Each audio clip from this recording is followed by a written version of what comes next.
कोई बोलो, कहाँ छुप गए सितारों? चलो, क्या? हेलो, कौन है? नाम बताए। कोई नहीं है, फिर भी न जाने बिलाल को है किसका इंतजार। चलो जी ठीक है, अपन हंसते हंसते समझेंगे बेटे जी, है ना। ट्रैफिक अवेयरनेस मैम ने हमें यहाँ बुलाया, सबसे पहले हम इनका वो करते हैं कि इन्होंने हमें इस लायक समझा कि हम यातायात को लेके, जागरूकता को लेके, ट्रैफिक अवेयरनेस को लेके, रोड सेफ्टी से संबंधित जो भी बातें करते हैं तो वो चीजें आप तक भी पहुंचे, ठीक है। तो आज अब समय ऐसा आ गया है कि ज्यादातर तो वेबिनार ही हो रहे हैं, है ना। और अपन फिर भी कुछ लोग तो यहाँ हैं सोशल डिस्टेंस का अच्छा पालन करते हुए अपने काम शुरू कर रहे हैं। तो सबसे पहले मैं आपसे पूछना चाहता हूँ कि सड़क सुरक्षा के बारे में कोई बता सकता है आप में से क्या है? मुझे पता है कोई नहीं बताएगा, क्यों बताए? क्योंकि बताने के लिए तो हमारा है। चलो आप ये बताओ, रोड पे सबसे पहले क्या ध्यान रखना चाहिए, किसी को पता है कुछ? आप मैडम बताओ, रोड पे आप जब जाते हैं तो आपको क्या परेशानी महसूस होती है सबसे पहले? मैं तो सुरक्षा महसूस करती हूँ कि मैं सुरक्षित रहूँ। और उसके लिए आप क्या करती हैं सबसे पहले? रोड पे चढ़ने से पहले क्या ध्यान देती है? गाड़ी की कंसंट्रेशन रहता है मेरा कि गाड़ी जो चला रही हूँ वो प्रॉपर तरीके से चलाऊँ।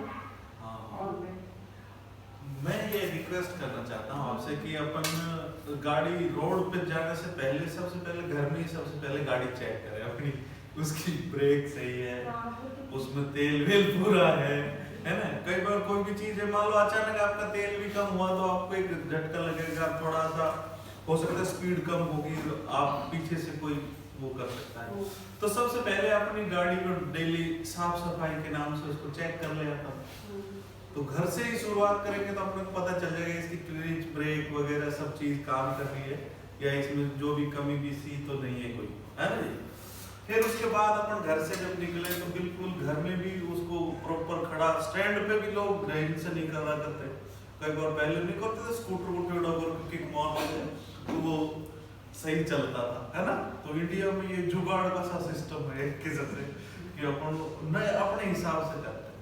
तो घर से डिसिप्लिन अपने में डालेंगे तो बच्चों में भी वही चीज आएगी। आपको जब रोज डिसिप्लिन से वो देखेंगे तो वो भी जब कभी कुछ व्हीकल मेंटेन करेंगे तो सबसे पहले घर में ही अपन देखें कि सही है कि शाम। कई बार क्या होता है कि अपने को पता ही नहीं रहता कि इसमें क्या इंडिकेट कर रही है कोई चीज, कोई ध्यान नहीं देती। तो सबसे पहले अपना जो व्हीकल है वो सुरक्षित और बिल्कुल वेल मेंटेन होना चाहिए।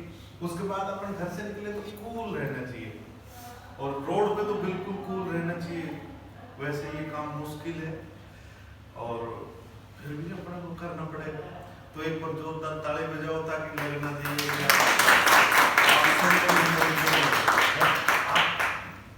ये रोड साइन देखो। सबसे पहले रोड साइन की अपन बात करें, गोल वाले जो होते हैं ये मैंडेटरी होते हैं, आदेशात्मक होते हैं। इस पे गवर्नमेंट इन्फोर्समेंट लागू होता है कि ये नहीं करेंगे तो अपने को सजा वजा हो जाएगी। अपन को इसको बिल्कुल साधारण भाषा में समझे तो ये समझे कि इस तरह का गोल साइन मिला कभी तो आपको ये जरूर मानना चाहिए, वरना तो आप उसके चक्कर व्यू में आ जाएंगे। जैसे पहले कोई आपको रोकेगा, फिर कोर्ट की तरफ कागज जाएंगे, फिर वो यूं घूमते रहोगे, फिर कई सारी समस्याएं हो जाएंगी। तो सबसे पहले ये जरूरी है, मैंडेटरी।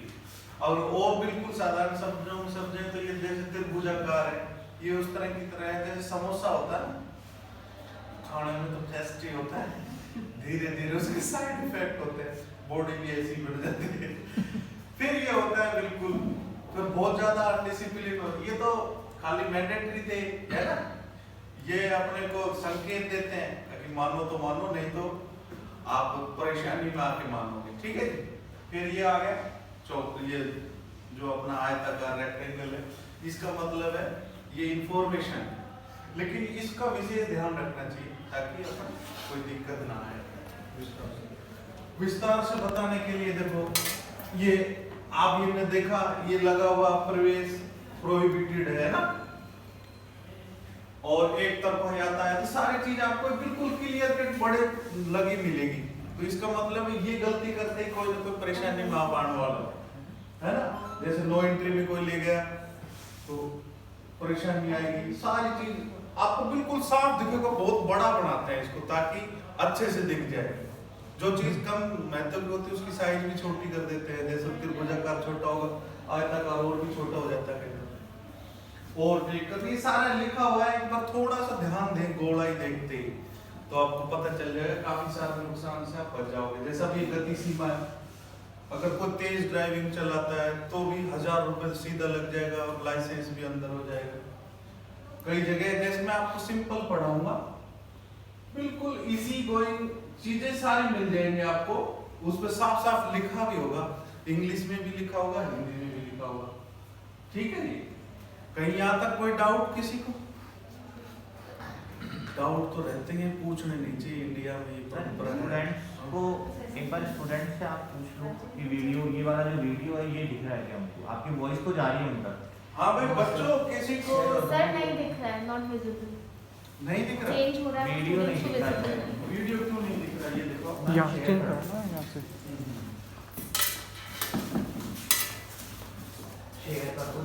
शेयर कर दो ताकि बच्चे भी शेयर हो जाएं। और बच्चों की भी आवाज आ रही थी, तो एक ही बच्चे ने सांस जुटाया अभी तक। अब आ रही है आवाज किसी को? Yes sir. अपना नाम बताओ गुड़िया, तुम्हारा नाम क्या है? आयुषी। कुछ समझ में आ रहा है बेटा या वैसे ही परेशान हो रहे हैं हम? सर अभी तो दिखना ही शुरू हुआ है। अच्छा, अभी दिखना शुरू हुआ। चलो आप दोबारा से देखो, रोड साइन बोर्ड है ना, ये आदेशात्मक, ये दिख रहे हैं आपको? मैंडेटरी हैं, इनकी पालना करना बहुत जरूरी है। अगर इनकी पालना आप नहीं कर पाएंगे, नहीं करेंगे तो दुर्घटना के भागीदार होंगे और आपको जुर्माना भी पे करना पड़ेगा। क्योंकि जो गलती करेंगे उसका एक सरकार ने गजट नोटिफिकेशन निकालकर एक जो जुर्माना है, जुर्माना राशि है वो तय कर रखी है कि आप अगर बिना हेलमेट गाड़ी चलाएंगे तो आपका लाइसेंस 3 महीने के लिए निलंबन है और 1000 रुपये पे करना पड़ेगा। अगर दूसरी सवारी ने भी हेलमेट नहीं पहन रखा तो दोनों के 2000 रुपये पे हो जाएंगे। और उसके लिए जैसे आपने सीट बेल्ट नहीं पहना है तो सीट बेल्ट 14 साल से कम उम्र का जो बच्चा है उसके लिए भी लागू है, लेकिन उसके जुर्माने में फर्क कर दिया। जैसे 14 साल से कम उम्र का बच्चा है, उसने सीट बेल्ट नहीं लगा रखी, आगे बैठा है तो उसका 500 रुपये जुर्माना है। और अगर 14 साल से ऊपर है तो वो 1000 रुपये जुर्माना है। और सरकार ने ये भी कर रखा है कि इनको सुप्रीम कोर्ट की कमेटी की गाइडलाइन है कि इनको कम से कम 2 घंटे की काउंसलिंग, जैसे वीडियो क्लिप द्वारा या मौखिक, आपको 2 घंटे की काउंसलिंग दी जाएगी। उसके बाद में आपको डॉक्यूमेंट्स कौन सी पर्ची होती है जो काउंसलिंग के लिए बता रहे?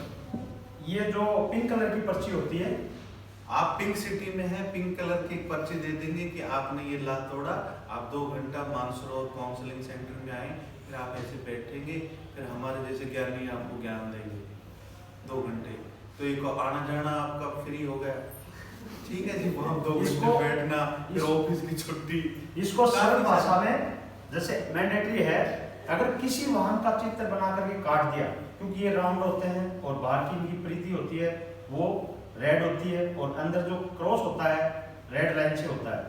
अगर कोई भी ऊंट गाड़ी, बैलगाड़ी, ट्रक है, बस है, कार है, जीप है, उनका चित्र बना करके उसको क्रॉस रेड लाइन से काट दिया तो वो वाहन उस सड़क के ऊपर नहीं जा सकता, चाहे वो साइकिल हो या पैदल व्यक्ति। प्रोहिबिटेड है, निषेध है। और जिनको नहीं काटा वो मानते वैसे करने पड़ेंगे। जैसे दिखाओ, नहीं तो जैसे यू टर्न भी है, हाँ। तो यू टर्न इसने काट दिया। अगर ऐसा इसका साइन इंजीनियर मिला तो वहां अलाउ नहीं है। अगर ये क्रॉस नहीं होता और ग्रीन ब्लू कलर में है तो आप यू टर्न ले सकते हैं। ये लेफ्ट मुड़ना नहीं चाहिए क्योंकि यहाँ प्रोहिबिटेड है। काट दिया इसका मतलब प्रोहिबिटेड है। सबसे ज्यादा समस्या शहर में इसकी आती है पार्किंग, नो पार्किंग। हाँ, ये नो पार्किंग का साइन है। अगर ये साइन लगा हुआ है तो उसके आसपास में भी, और पुराने जयपुर में तो दुकान नंबर भी लिखा होता है कि यहाँ तक इतने ये नो पार्किंग है। तो यहाँ आप अपने वाहन को जैसे सवारी उतारना चाहो तो 1 सेकंड के लिए उतार सकते हैं आप, लेकिन रवाना हो जाए, वहाँ पार्किंग नहीं करें। और अगर इसके 2 क्रॉस हो गए, 4 खाने बन गए, तो यहाँ 1 सेकंड के लिए भी आप रुक नहीं सकते। ये गति सीमा अभी गजट नोटिफिकेशन निकला हुआ है, वो हम आपको दे देंगे। नई गति सीमा पे हाईवे पे कितनी होगी और अपने शहर में कितनी रखी होगी, किस वाहन की कितनी गति सीमा। स्कूल और हॉस्पिटल विशेष तौर से मोटे मोटे मैं बता देता हूँ।